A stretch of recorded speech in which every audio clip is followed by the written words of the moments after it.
নমস্কার, আমি কাকুলি আর কাকুলি ভ্লগসে আরও একবার সবাইকে স্বাগত জানিয়ে আজকের ভিডিও শুরু করছি। তো দেখো, কিছুদিন আগে আলপনা দিদি গত হয়েছিল, তো আজকে দিদির শেষ কাজ। আমরা সবাই মিলে ইউটিউবাররা উপস্থিত আছি এখানে। আর দেখো, জেঠিমাকে নানা রকম কথা বলে আমরা কিন্তু সান্ত্বনা দেওয়ার চেষ্টা করছিলাম। তো এর আগের ভ্লগে তোমরা দেখেছো নিশ্চয়ই, তো এই ভ্লগটা তারপরে থেকে স্টার্ট করছি। কষ্ট হবে, এই কষ্টটা তোমার ভুলবে না, এটা তো নিজের না।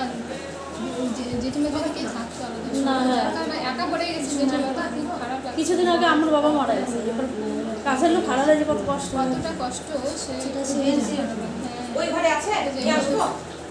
আপনারা অবশ্যই কিন্তু জেঠিমা ভিডিও দেখবে। জেঠিমা যেভাবে ভিডিও আমাদেরকে দিয়ে গেছে, জেঠিমা দিদিভাই, তো মানে বলার কথা না, খুব সুন্দর দিদিভাই আমাদেরকে অনেক হাসাতো। কিন্তু এখন হয়তো ওই রকমটা হাসাতে পারবে না, কিন্তু তবু জেঠিমা কিন্তু ভিডিও দিবেই।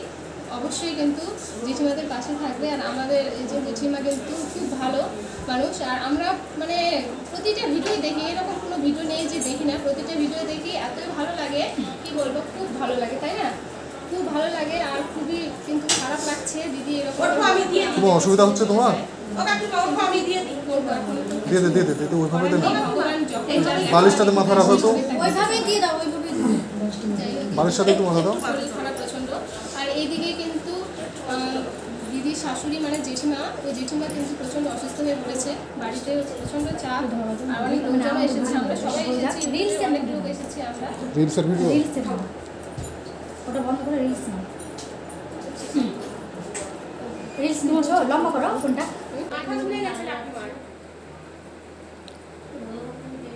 জোরে জোরে থাকে, যদি সরষের তেল একটু দিলে ভালো হতো। হাত পা সরষের তেল আছে, কেউ তেল দাও, তেল আর মাথা তেল দাও তো, তেল মাথা না দিতে গেলে হচ্ছে না। নবরত্ন তেল দিচ্ছি, হাতগুলোতে দিলে হ্যাঁ, ঠান্ডা হবে, মাথাটাও তেল দাও। কিন্তু সরষের তেল হয় একটু ভালো হয়। হাতে পায়ে দিলে সরষের তেল ভালো করে মাথাগুলো ছিটা দাও। আর ভিডিও বানাও, তাহলে তোমার সবার করলে জোগাড় দিয়ে সরষের তেল দিয়ে সিদ্ধ করে দাও। আগামী কাছে সবাই খালি দাও, একমাত্র মাধ্যম করে ভিডিও করে। হ্যাঁ, একদম না, সবারই হাজার হবে। আমার সেম একই। আগে আসতে পারে, কিন্তু এখন তো না আসলেই না, সেই জন্য আবার মঙ্গলবার ছিল দেখা হয়েছে। আর কাকিমার যে সমস্ত ভিডিও করছে, হ্যাঁ আমাদের ভালো লাগে, কাকিমার মন খারাপ নিয়ে করবে, মানুষ অবশ্যই দেখবে। আর কাকিমার পাশে কাকিমার সবসময় আমাদের কথা দিতে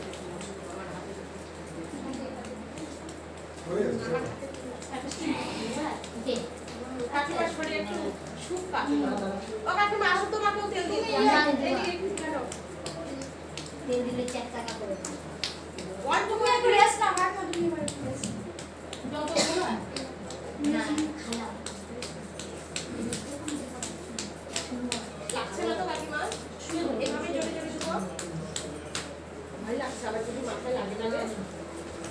দরজাটা একটু লাগিয়ে দাও তো, এসি চলছে।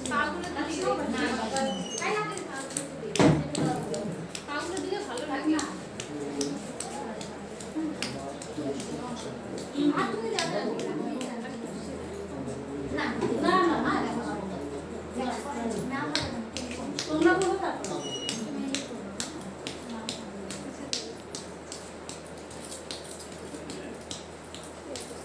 একদম শরীর প্রচন্ড খারাপ না, সারাদিনে প্রচন্ড কাজের চাপ। হ্যাঁ হ্যাঁ, কাছে তো হয়, আমাদের বাড়িতে কেউ নেই, না আত্মীয় কেউ আসেনি না।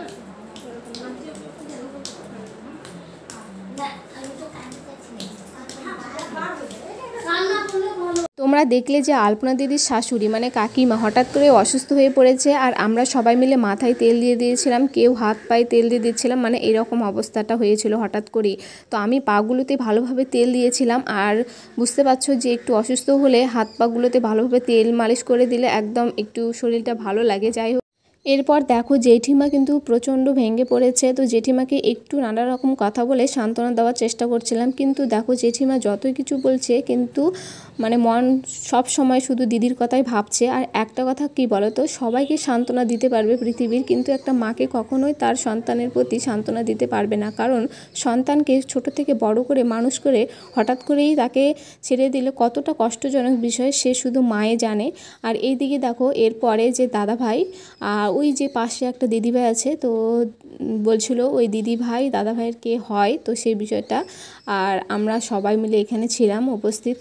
আর তারপরে শেষে না এই যে দাদাভাই, আমি, এই দিদিভাই অনেকটাই গল্প করছিলাম আর দাদাভাইকে সান্ত্বনা দেওয়ার চেষ্টা করছিলাম যে দাদাভাই তুমি একটু ভেঙে পড়ো না, জেঠিমাকে অবশ্যই খেয়াল রাখো, কারণ ভবিষ্যতে আমরা কিন্তু তোমার পাশে আছি সব সময়, আর জেঠিমাকে কিন্তু অবশ্যই দেখবে কিন্তু, এই বলে। আর আমি বলছিলাম দাদাভাইকে যে অবশ্যই কিন্তু আমাদের ওইদিকে গেলে আমাদের বাড়িতে যাবে, এই বলে সান্ত্বনা দিচ্ছিলাম অনেক কিছুই বলে। শুধু আমি একা না, অনেক ইউটিউবাররা এখানে এসেছিল।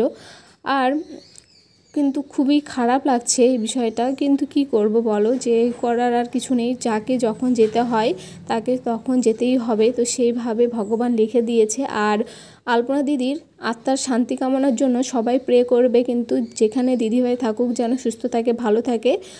আর দেখো এই বলেই আমরা কিন্তু সবাই অনেক রকমের কথা বলা হচ্ছিলো এখানে, মানে দাদাভাইয়ের সঙ্গে অনেক গল্প করছিলাম এই বিষয় নিয়ে, যে ভেবো না আমরা আছি। আর দাদাভাই বলছিল তার মধ্যে যে আমরা তো যেতাম আগে বালুরঘাটে তোমাদের পাশ দিয়ে, তো তখন তো জানি না, কিন্তু এখন আর কেমন করে যাব বলো, তোমাদের দিদিভাই থাকলে তাও যাওয়া হতো, বলে মন খুব খারাপ করছে। তো আমি বললাম যে দাদাভাই দেখো টেনশন করো না, যেটা হবার হয়ে গেছে, এখন নিজেকে বাঁচতে হবে। আর তোমরা কিন্তু জেঠিমাকে অবশ্যই দেখবে সবাই, এরকমভাবে বলছিলাম। এরপরে দেখো আমরা একদম বাড়ি চলে যাচ্ছি, আর অনেকটাই যেহেতু ছিলাম আর বেটুকে রেখে এসেছি, তো তার জন্য তাড়াতাড়ি যাচ্ছে। আর আমি আর এই পাশটা দেখো এই যে বান্ধবী আর এক জেঠিমা আমাদের সঙ্গে যাচ্ছে, আমার জেঠিমার বাড়িও ওখানে, আলপনা দিদিদের বাড়ির ওখানে, তো ওখানে যাবে। আর এদিকে দেখো বান্ধবী আবার টোটো থেকে নেমে ও এখন বাড়ি চলে যাবে, তো আমাকে একটু বাই বলে দিল। আর আমি আবার টোটো ধরে নিলাম। আর দেখো আমার এক সাবস্ক্রাইবারের সঙ্গে দেখা হয়ে গেল, ও বলছে দিদিভাই তোমার ভিডিও খুব ভালো লাগে, আমাকে একটু তোমার ভিডিওতে নাও। তো দেখো এখানে ভিডিওতে নিলাম, আর চলো এখন বাড়ি যাব। আর আজকের ভিডিওটা কেমন লাগলো অবশ্যই কমেন্টে জানাবে, আর ভালো লাগলে অবশ্যই চ্যানেলটি সাবস্ক্রাইব করবে এবং লাইক কমেন্ট শেয়ার অবশ্যই করবে। বাই।